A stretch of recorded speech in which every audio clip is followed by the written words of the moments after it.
क्योंकि आप एक बात ध्यान रखिएगा, अयोध्या टू रामेश्वरम का अपना सबसे महत्वपूर्ण कनेक्शन है, इस बात को ध्यान रखिएगा। भगवान राम जब लंका प्रस्थान के लिए जाते हैं ना, तो लंका प्रस्थान के समय भगवान शंकर की पूजा करते हैं और कहते हैं, मोरे हृदय परम कल्पना, यहाँ करहूं मैं शंभु स्थापना। जो रामेश्वरम में भगवान शंकर हैं, वो स्वयं जागृत स्वरूप है और सबसे ज्यादा भगवान राम को प्रिय वो भगवान शंकर ही थे। और आप सोचिए, श्री रामचरितमानस, राम जी के चरित्र का जो सबसे पहला वर्णन किया है वो भगवान शिव ने किया है, माता पार्वती को श्रवण कराया है। तो इससे सुंदर और कनेक्शन कुछ नहीं हो सकता। और एक और बात देखिए, भगवान राम का अवध के अंतर्गत जन्म होता है और फिर बुराई को परास्त करने के लिए, रावण की लंका को दहन करने के लिए रामेश्वरम में नींव रखी जाती है, रामेश्वरम में भगवान शंकर की स्थापना की जाती है। तो मैं ये सत्य कह सकता हूं कि मोदी जी ने जो ये कार्य किया है ना, ये जो विरोधियों की लंका दहन करने का जो कार्य है, वो भगवान राम के द्वारा यहाँ पर प्रारंभ के, भगवान राम ने जो रावण की लंका दहन का कार्य किया था, वही विरोधियों की लंका दहन के लिए रामेश्वरम में कुछ करना बहुत महत्वपूर्ण था। तो भगवान राम का अगर रामेश्वरम के साथ कनेक्शन कहा जाए, रावण पर अगर विजय प्राप्त करना था तो बिना रामेश्वरम में भगवान शिव की स्थापना की वो संभव नहीं था। और आपको एक बात और भी मैं बताना चाहता हूं, आपको नवरात्र आज पावन राम नवमी, राजनीति के तौर पे तो वो राज्य जहां पर बीजेपी सरकार नहीं है, लेकिन अगर वहां के भी लोगों को, वहां के भी स्थानीय लोगों को जरूरत है किसी भी चीज की, किसी भी योजना की या किसी बड़ी सौगात की, तो वो यहां पर बीजेपी की ओर से या मोदी सरकार की ओर से करके दिखाया गया। क्योंकि अगर हम बात करें तमिलनाडु की, तो यहाँ पे चुनाव होने वाले अगले साल, और उसके पहले ये जो बड़ी सौगात है कम से कम यहाँ के लोगों के लिए, जो अपने आप में महत्वाकांक्षी योजना थी, जिसके लिए लोग काफी दिनों से इंतजार कर रहे थे, परेशान थे पुराने ब्रिज से, नए ब्रिज की बाट जो हो रहे थे, काफी दिनों से ये पेंडिंग में था। तो जब मोदी सरकार ने इसको लेकर स्ट्रेटेजी बनाई, तो उसके बाद आज फलीभूत ये हो पाया। और आज तस्वीर वो है जब पीएम मोदी खुद यहाँ पर मौजूद हैं। पीएम मोदी के साथ साथ आप देख पा रहे हैं कि जो रेल मंत्री अश्विनी वैष्णव है वो भी यहाँ पे दिखाई दे रहे हैं आपको। इसके अलावा आपको ब्रिज की तस्वीर दिखाई दे रही है। तो जो नया ब्रिज है वर्टिकल जिसको देख रहे हैं आप, ये शेप में भी ऐसा है जिसको बहुत सोच समझ के वैज्ञानिकों की ओर से बनाया गया है। लंबे समय तक काम करने वाला, लंबे समय तक इसकी उम्र होगी। और दूसरी बड़ी बात यहाँ पर यह है कि इसके बन जाने के बाद से कई नई ट्रेनें और शुरू करने को लेकर भी बात चल रही है। क्योंकि जैसा मैंने पहले भी जिक्र किया था कि सिर्फ ब्रिज का उद्घाटन करने के लिए पीएम मोदी यहां पर नहीं आ रहे हैं। पीएम मोदी की ओर से कई हजार करोड़ की परियोजनाएं, जिसमें कुछ सड़क परियोजनाएं भी हैं, रेल परियोजना भी हैं, तो उनकी भी सौगात दी जाएगी। तो जो नई ट्रेनें शुरू की जाएंगी, उन नई ट्रेनों के परिचालन में भी, संचालन में भी ये जो पुल होगा ये बहुत अहम हो जाता है। बेहद खूबसूरत है, बिल्कुल नया बनाया गया है। इसे 17 मीटर इसकी हाइट ऊपर बढ़ा दी गई है, 3 मीटर इसकी जो लंबाई है वो नीचे बढ़ा दी गई है। और जो पुराना ब्रिज है जो कि काफ़ी समय से बंद पड़ा हुआ है, इसे धीरे धीरे डिस्पोज करने की तैयारी भी की जा रही है। आज देखा आपने कि शिप का भी मूवमेंट कराया गया है। हालांकि ये रिहर्सल पहले ही करवा ली गई थी कि ट्रेन कैसे गुजरेगी पीएम मोदी की मौजूदगी में, और जो शिप होगी वो कैसे गुजरेगी, ब्रिज को कैसे खोला जाएगा, कैसे बंद किया जाएगा। तो वो आप एक तस्वीर दिखा रही हैं, आप बता रही हैं पंबन ब्रिज की खासियत क्या है। और हमारे साथ हिंदू धर्मगुरु आचार्य राज मिश्रा भी जुड़ गए हैं। आचार्य जी, अब से कुछ देर पहले हम तस्वीर दिखा रहे थे जब प्रधानमंत्री नरेंद्र मोदी अपने जहाज में बैठे हुए राम सेतु को देख रहे थे, निहार रहे थे।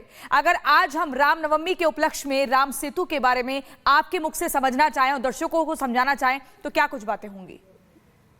देखिए, राम सेतु भगवान राम के द्वारा स्थापित की गई और नल नील के द्वारा स्थापित, भगवान राम के आशीर्वाद से जो पत्थर डूबे नहीं। आप सोचिए, 3 दिन तक बैठ करके भगवान राम ने वहां पर प्रार्थना किया और गोस्वामी तुलसीदास जी ने लिखा कि बिने न मानत जल चढ़ गए 3 दिन बीत, और बोले राम शकोप तब भय बिन होए न प्रीत। उसके बाद समुद्र ने आकर के कहा कि नाथ नील नल कपिदो भाई, लरिकाई रिस आशीष पाई, तिनके परस किए गिरभारे, तरिहे जलद प्रताप तुम्हारे, मैं पुन उर्धर प्रताई और करियो बल अनुमान साई। प्रभु मैं आकर के आपकी मदद, मैं यहाँ पर वो पुल बने उसके लिए मैं मदद करूंगा। और उसके बाद भगवान राम ने बहुत सुंदर शब्दों में कहा कि जे रामेश्वर दर्शन करही ते तनु तज मम लोक सिधरही, और जो गंगा जल आन चढ़ावे सो साजुज मुक्ति नर पावे।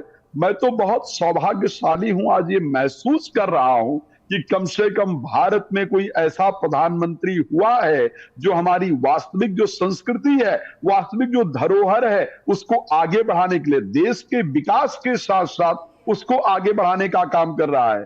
मैंने वो दिन भी देखा है जब राम सेतु के अस्तित्व को ही नकार दिया गया था, वो दिन भी हम लोगों ने वो सरकारें भी हम लोगों ने देखी है, वो समय भी हम लोगों ने देखा है। लेकिन वाकई में राम सेतु सनातन के लिए एक सबसे बड़ी धरोहर के रूप में है, सनातन के लिए एक सबसे उपयोगी चीज है, जिनका वर्णन श्री रामचरितमानस के अंतर्गत, जिनका वर्णन वेदों के अंतर्गत, जिनका वर्णन ग्रंथों के अंतर्गत है।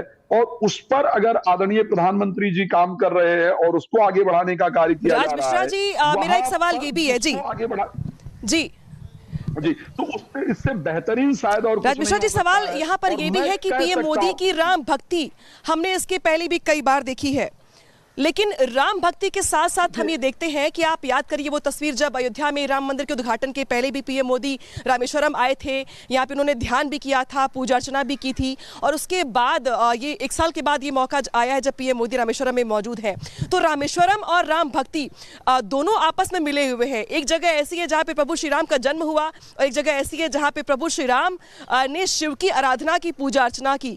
तो अयोध्या टू रामेश्वरम, इसको कैसे व्याख्या करेंगे इसकी आप पीएम मोदी के राम भक्ति से जोड़ते हुए? देखिए, क्योंकि आप एक बात ध्यान रखिएगा, अयोध्या टू रामेश्वरम का अपना सबसे महत्वपूर्ण कनेक्शन है, इस बात को ध्यान रखिएगा। भगवान राम जब लंका प्रस्थान के लिए जाते हैं ना, तो लंका प्रस्थान के समय भगवान शंकर की पूजा करते हैं और कहते हैं, मोरे हृदय परम कल्पना, यहाँ करहूं मैं शंभु स्थापना। जो रामेश्वरम में भगवान शंकर हैं, वो स्वयं जागृत स्वरूप है और सबसे ज्यादा भगवान राम को प्रिय वो भगवान शंकर ही थे। और आप सोचिए, श्री रामचरितमानस, राम जी के चरित्र का जो सबसे पहला वर्णन किया है वो भगवान शिव ने किया है, माता पार्वती को श्रवण कराया है।